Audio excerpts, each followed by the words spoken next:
السلام علیکم ورحمۃ اللہ وبرکاتہ۔ معزز ناظرین و ناظرات، ہماری کتنی بڑی خوش نصیبی ہے کہ اللہ رب العزت نے ہمیں اپنے پیارے محبوب آقا دو جہاں صلی اللہ علیہ وسلم کی امت میں داخل فرمایا۔ عزت نے ہمیں کتاب و سنت کا علم عطا فرمایا، ہمارے شب و روز کتاب و سنت کے نور سے جگمگا دیے، اور ہمیں قرآن حکیم کی اس آیت پر کہ تفکر و تدبر کرو، اس پر تفکر و تدبر کرنے کی توفیق خاص عطا فرمائی۔ ہم جتنا بھی اس پاک ذات کا شکر ادا کریں کم ہے۔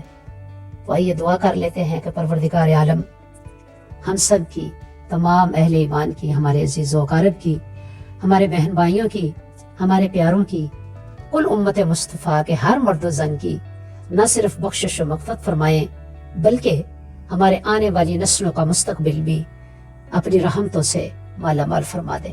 آمین ثم آمین۔ ہم یہ بھی دعا کرتے ہیں کہ پروردگار عالم ہمارے وہ پیارے جو ہم سے جدا ہو گئے، رخصت ہو گئے، ان سب کی اس طرح بخشش فرمائیں جس طرح میرے رب کی شان اونچی ہے۔ ان کی قبروں کو اس طرح منور فرمائیں جس طرح وہ صبح کے وقت میں سورج کے اجالوں سے اپنا نور بکھرا دیتے ہیں اور ہر طرف ہر شے جگمگا اٹھتی ہے۔ پروردگار عالم اپنے فضل و کرم کے اجالوں سے ہمارے پیاروں کی قبور کو تا ابد منور فرمائیں، روشن فرمائیں، حد نگاہ تک وسیع فرمائیں، اور ان سب کی بے حد و حساب بخشش و مغفرت فرما دے۔ آمین ثم آمین۔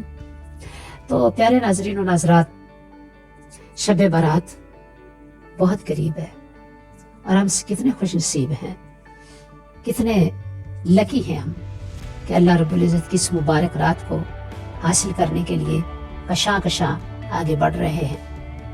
یہ راتیں کوئی عام لوگوں کو نصیب تو نہیں ہوتی نا۔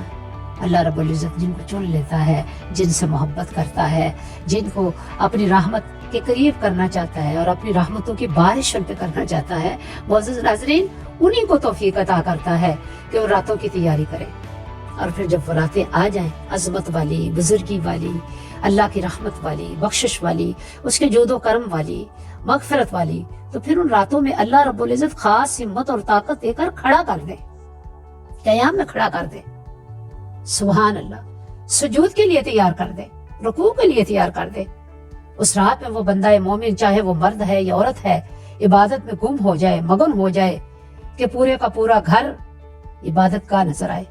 سبحان اللہ، یہی تو وہ گھر ہے جو آسمان دنیا پر چراغوں کی صورت جگمگاتے ہیں، اور ان گھروں کا ذکر ملائکہ اللہ رب العزت کی محفل میں بیٹھ کر کرتے ہیں، کیونکہ بندہ مومن اگر یہاں زمین پر ذکر کرتا ہے تنہا، تو اللہ عرش اعظم پر تنہا ذکر کرتا ہے، اور اگر بندہ مومن زمین پر ایک جلوہ، ایک مجلس کی صورت میں ذکر کرتا ہے، تو میرا سونا رب خالق کائنات ملائکہ کی محفل میں بیٹھ کر اس خوش نصیب کا ذکر ملائکہ کے ساتھ کرتا ہے، اور اس خوش نصیب کا نام لے کر ذکر کرتا ہے۔ سبحان اللہ، سبحان اللہ۔ کیونکہ قرآن حکیم میں اللہ پاک نے فرمایا نا، فَاذْكُرُونِي اذکرکم، کہ پس تم میرا ذکر کرو میں تمہارا ذکر کروں گا۔ ادھر سے بندہ ذکر کرتا ہے، ادھر سے اللہ ذکر کرتا ہے، ادھر سے بندہ اپنے رب سے محبت کا اظہار کرتا ہے، تو میرا رب عرش اعظم پر اب ملائکہ کی موجودگی میں اپنے بندے سے محبت کا اظہار کرتا ہے۔ اللہ اکبر، سبحان اللہ، سبحان اللہ، کیا خوبصورت نظام ہے میرے اللہ کا۔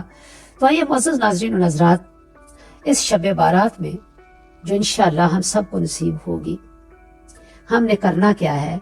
بہت ہی اہم عبادت میں نے سوچا کہیں میں ادا کر لوں اور میرے بہن بھائی بے خبر رہیں، تو یہ تو پیار نہ ہوا نا، یہ تو محبت نہ ہوئی۔ تو سوچا کہ آپ تک بھی یہ میسج پہنچا دیا جائے۔ وہ کیا ہے؟ وہ میسج یہ ہے کہ جیسے ہی شب بارات آئے، نماز مغرب ادا کرنے کے بعد آپ 6 رکعت نماز نفل ادا کریں گے، 2 کر کے۔ ہر رکعت میں آپ چاہیں تو 3 بار، 7 بار، 11 بار سورہ اخلاص پڑھ سکتے ہیں، اور سورہ اخلاص کے ساتھ 1 بار یا 3 بار سورہ قدر بھی پڑھ سکتے ہیں، سورہ فاتحہ کے بعد۔ تو نیت کیا کرنی ہے کہ آپ 2 رکعت نماز نفل ادا کریں